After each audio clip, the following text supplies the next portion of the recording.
السلام علیکم ورحمۃ اللہ وبرکاتہ۔ رب اشرح لی صدری ویسر لی امری واحلل عقدۃ من لسانی یفقہوا قولی۔ اللہم فقہنا فی الدین، اللہم انی اسألک علما نافعا وعملا متقبلا ورزقا طیبا۔ ہم پڑھ رہے تھے مقرب لوگ، اللہ تعالیٰ کے جو بہت قریب ہیں، نیکیوں میں سبقت لے جانے والے، دوڑ لگانے والے۔ اور پھر ہم نے پڑھا تھا اصحاب الیمین، ٹھیک ہے وہ بھی سلامتی کے ساتھ الحمدللہ نکل گئے، مگر ویسا اہتمام نہیں ہے جو ان کے لیے کیا گیا۔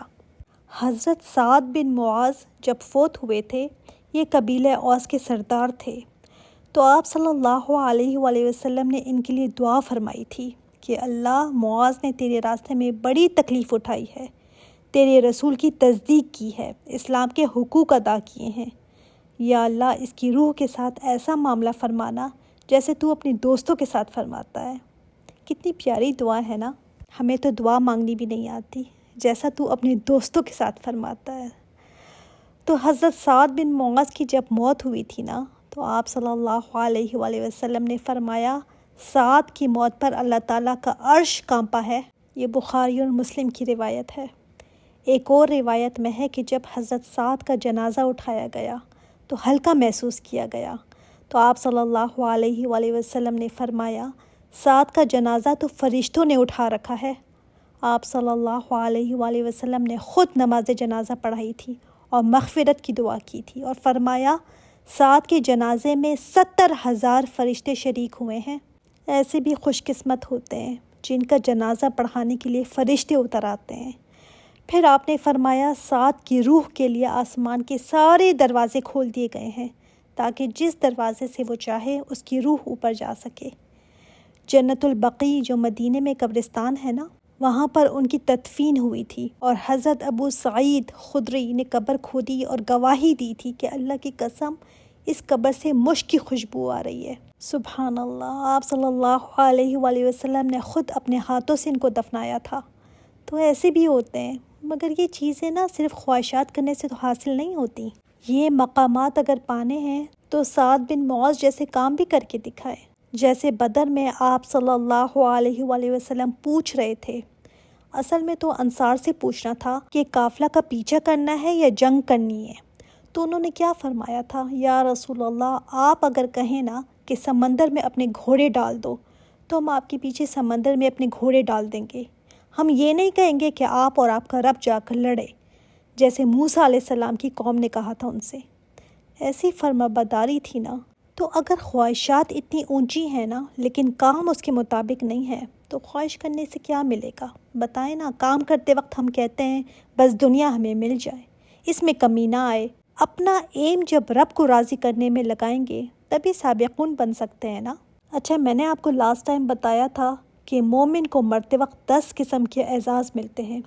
فرشتے سلام کرتے ہیں، اس کی روح قبض کرنے کے لیے روشن چہرے والے فرشتے آتے ہیں، پھر اس کی روح کو لپیٹنے کے لیے فرشتے ریشمی کفن لے کر آتے ہیں، پھر روح کو معطر کرنے کے لیے جنت کی خوشبو لاتے ہیں، پھر فرشتے مومن کو اللہ تعالیٰ کی طرف سے مغفرت کی بشارت دیتے ہیں، پھر آسمان و زمین کے بیچ میں جتنے فرشتے ہیں وہ اس کے لیے رحمت کی دعائیں کرتے ہیں۔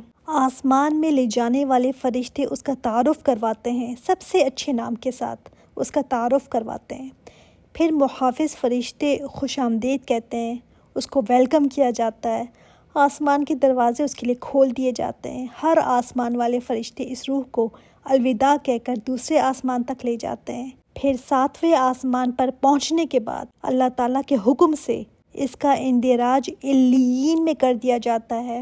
اگر یہ سارے اعزاز ہم نے لینے ہیں نا تو کتنی زندگی ہے، تھوڑی سی زندگی کے چند سال رہ گئے ہیں۔ آپ صلی اللہ علیہ وآلہ وسلم نے فرمایا نا، میری امت کی عمومی عمر جو ایوریج عمر ہوگی نا وہ 60 سے 70 سال کے درمیان ہوگی۔ ہم کیا کیا عمریں لے کر بیٹھے ہیں، کتنی رہ گئی ہے؟ جتنی بھی عمر آپ کی ہے نا 60-70 سال، خود کو دیکھ لیں۔ تھوڑی اور زندگی مل گئی تو وہ بونس ملا ہوا ہے، اس کا تو ایک ایک دن پھر بونس کا ہے۔ پھر یہ مقامات پانے کے لیے کتنی کوشش ہمیں کرنی چاہیے، کیونکہ زندگی صرف یہ ایک ہے جو ہمیں کوشش کے لیے دی گئی ہے۔ صرف اسی زندگی میں اللہ تعالیٰ کی اطاعت کر کے اگر ہم چلے گئے نا تو کتنی کامیابیاں پا لیں گے، مگر شیطان کہیں ذہن میں ڈالتا ہے بڑا مشکل ہے۔ بڑا مشکل ہے، تم تو کر ہی نہیں سکتی۔ آج کل کے زمانے میں تو بہت ہی مشکل ہے، لوگ باتیں کرتے ہیں، فلاں یہ کہتا ہے۔ بھائی لوگوں کی باتوں کو روند کر چلنا ہوگا، تبھی ہم یہ مقام پا سکتے ہیں۔ تو کہا گیا سلامتی ہے جو اصحاب الیمین میں سے ہیں۔ میں نے آپ کو بتایا نا، اصحاب الیمین جو ٹاپ کے نہیں، عام لوگ جو سلامتی سے بس پہنچ گئے، جو پکڑا بھی جا سکتا تھا۔ لیکن خوش قسمت یہ بھی ہے کہ یہ آگ سے تو بچ گئے نا۔ ٹھیک ہے گلدستے نہیں ان کے لیے، ویسے پھول نہیں، مگر آگ سے تو بچ گئے نا، اس لیے کہ اس نے نیکیاں بھی کچھ کی، کچھ گناہ بھی کیے، پھر توبہ کی، پھر کچھ آگے چلا، بس کبھی ادھر کبھی ادھر، فرائض تک ہی رہا، اس سے آگے اتنا نہیں کر سکا، لیکن الحمدللہ اتنا کر دیا کہ دوسری طرف نہیں جا کر گر گیا۔ اور جو نیک لوگ ہوتے ہیں نا، اور نیکی کی حالت میں ہی فرشتے ان کی روح قبض کرنے آتے ہیں، ان کو سلام کرتے ہیں۔ ایسا نہیں کہ کبھی وہ نیک تھے، نہیں، نیکی کی حالت میں ہی تھے جب ان کو موت آئی اور ان کو سلامتی ملتی ہے۔ اللہ تعالیٰ ہمارا بھی جب خاتمہ ہونا تو ایسی حالت میں ہو کہ ہم تیری فرمانبرداری میں ہوں، نیکی کا کام کر رہے ہوں، پھر قیامت کے دن بھی ان کو سلام ملے گا، ہر طرف سے سلامتی ملے گی۔ تو سلامتی میں ہونا نا بڑی بات ہے کہ بچت ہو گئی۔ وَأَمَّا إِن كَانَ مِنَ الْمُكَذِّبِينَ الضَّالِّينَ، اور لیکن اگر وہ ہوا جھٹلانے والا اور گمراہوں میں سے۔ اچھا یہاں پر ایک بات نوٹ کریں، یہ نہیں کہا گیا جو کافر تھا، بلکہ کہا گیا جو تکذیب کرتا تھا، جھٹلاتا تھا، جو گمراہ تھا۔ جھٹلاتا انسان کس کو ہے؟ اللہ کے احکامات کو، اللہ کی بات کو، قرآن رسول کو۔ جھٹلانے کی بہت ساری قسمیں ہیں نا، بہت طرح کا جھٹلانا ہوتا ہے۔ یہ نہیں کہ وہ رسول کو نہیں مانتے تھے تو جھٹلانا ہو گیا، ہم تو رسول کو مانتے ہیں تو ہم تو نہیں جھٹلاتے۔ رسول کی کسی بھی بات کو جھٹلا دیا، دین کو جھٹلا دیا، یہ ایسے ہی ہے کہ رسول کو جھٹلایا۔ قرآن کے حکموں میں سے کسی حکم کو جھٹلانا، یہ ایسے ہے کہ اللہ کی بات کو جھٹلا دیا۔ اور گمراہ، چاہے اپنے آپ کو کوئی مسلمان کہتا ہو، مسلمان نام ہو، لیکن بھٹک گیا ہو سیدھی راہ سے، صراط مستقیم پر نہیں چلا، تو پھر کیا ہے؟ راستہ بھٹکنا نا، اور راستہ بھٹکنا بڑا آسان ہوتا ہے۔ انسان کا ایک غلط قدم اس کو راستے سے دور کر دیتا ہے۔ گم راہ مطلب گم کر دینا سیدھے راستے کو، سیدھے راستے کو چھوڑ کر کسی اور ایگزٹ پر نکل پڑے، وہ گمراہ ہو گیا۔ تو جو اس حالت میں اللہ سے ملا، اس کے لیے پھر کیا ہے؟ فَنُزُلٌ مِّنْ حَمِيمٍ، اس کی مہمانی ہوگی گرم کھولتے پانی سے۔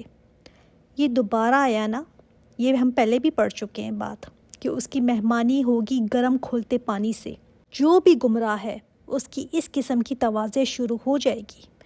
جب اسے موت کا وقت ہوگا نا، جب فرشتے جان نکالنے کے لیے آئیں گے، تب سے ہی یہ شروع ہو جائے گا۔ فرشتے اس کو ماریں گے بھی، اس کو ایسا ٹارچر کریں گے کیونکہ وہ روح نہیں نکلنا چاہے گی۔ اور جو فرشتے جان نکالنے کے لیے آئیں گے، ان کا بھی آتا ہے کہ انتہائی خوفناک شکل و صورت کے ہوں گے، انتہائی سیاہ چہرے والے ہوں گے۔ ان کا بھی کفن لائیں گے، مگر ان کے کفن بدبودار ہوں گے۔